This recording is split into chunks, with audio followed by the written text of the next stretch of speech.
అప్పటి నుంచి 10 ఏళ్ల నుంచి భీమవరం వెళ్ళలేదు మీరు? వెళ్ళలేదు అసల. వెళ్ళలేదు, సెలబ్రేట్ కూడా చేసుకోలేదు. హ్మ్. అయితే లాస్ట్ ఇయర్ సుమ గారిని నేను కనుమ రోజు కలిసా. యాంకర్ సుమ గారు.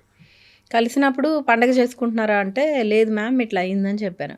She told me one thing, నాన్నగారు లేరు అని మీరు సల్క్ అయితే వాళ్ళు హ్యాపీ ఫీల్ అవుతారా?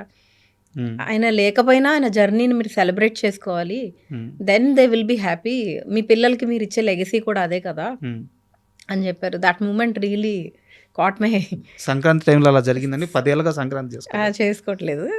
ఆ మేడం కూడా అలా సుమ గారు చాలా బాగా షీ టోల్డ్ మీ ఇట్లా ఎందుకు సెలబ్రేట్ చేసుకోండి, లెగసీ కంటిన్యూ అవుతుంది, హ్మ్. మీ పిల్లలకు కూడా హ్యాపీనెస్ ఫార్వర్డ్ అవ్వాలి తప్ప any time we all will pass away, but keep celebrating the moments so that they will be happy అని చెప్పారు. మేము కూడా ఇంకా ఐ థాట్ ఈ ఇయర్ కూడా కొంచెం ఇక్కడే చేసుకున్నాము.